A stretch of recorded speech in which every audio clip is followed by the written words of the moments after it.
pro-Russian armed men have taken control of Ukrainian troop carriers that were driven into the eastern Ukrainian city of Sloviansk, Reuters news agency reports. A soldier manning one of the carriers now under the control of pro-Russian separatists said on Wednesday that he was a member of Ukraine's 25th Paratrooper Division from Dnipropetrovsk, and that they had switched support to Russia. "All the soldiers and the officers are here," he said. "We are all boys who won't shoot our own people." Ukraine's defense ministry denied the reports of defections and said a pro-Russian armed group had taken 2 of its soldiers hostage in the separatist eastern region of Lugansk. The ministry said an officer and a soldier were seized by extremists and taken to an unknown destination after they pulled over to repair their vehicle. Ukraine's Prime Minister Arseniy Yatsenyuk angrily reacted to the latest developments, telling his cabinet that Russia was exporting terrorism to his country. "As far as I understand,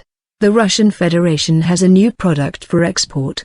Besides exporting oil and gas, Russia has started exporting terrorism to Ukraine," he said. "It seems like there is only one country in the world, namely Russia, that does not see that Russian groups of infiltrators are committing acts of terrorism on the Ukrainian territory." Earlier on Wednesday, armored vehicles bearing the Russian flag rolled through the eastern Ukrainian town of Kramatorsk and city of Sloviansk.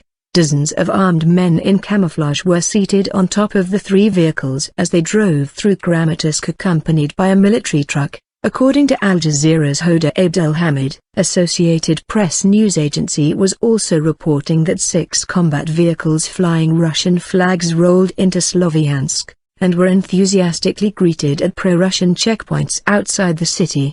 The troops on those vehicles wore green camouflage uniforms, had automatic weapons and grenade launchers, and at least one had the St. George ribbon, a symbol of the pro-Russian insurgency in eastern Ukraine, attached to his uniform. While in Donetsk, at least 20 pro-Russian protesters armed with Kalashnikov rifles seized the city council building and entered the mayor's office, according to Al Jazeera's Kim Vinl. On Tuesday, Russian President Vladimir Putin warned that Ukraine was lurching towards a state of civil war, after Kiev began military operations in Kramatorsk and seized control of an airfield there. Military action. The acting Ukrainian president, Oleksandr Turchinov, said on Tuesday his forces have taken the airfield in the first action of a threatened anti-terrorist campaign. Pro-Russian gunmen seized Donetsk City Council building. Videos showed military jets patrolling the skies around the airfield as the general in command of Ukraine's forces told pro-Russian crowds to disperse. Ukrainian soldiers were also seen stationed around the site. Reuters reported that airborne forces had also landed in the nearby town of Sloviansk,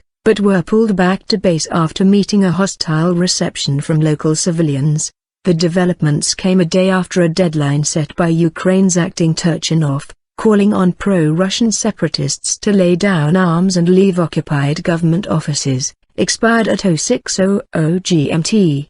The separatists, many of them armed, continued to occupy government, police and other administrative buildings in at least 9 cities in the country's Russian-speaking east, demanding broader autonomy and closer ties with Russia. Russia had earlier warned Ukraine against using force, saying that could prompt the country to walk out of Thursday's talks in Geneva.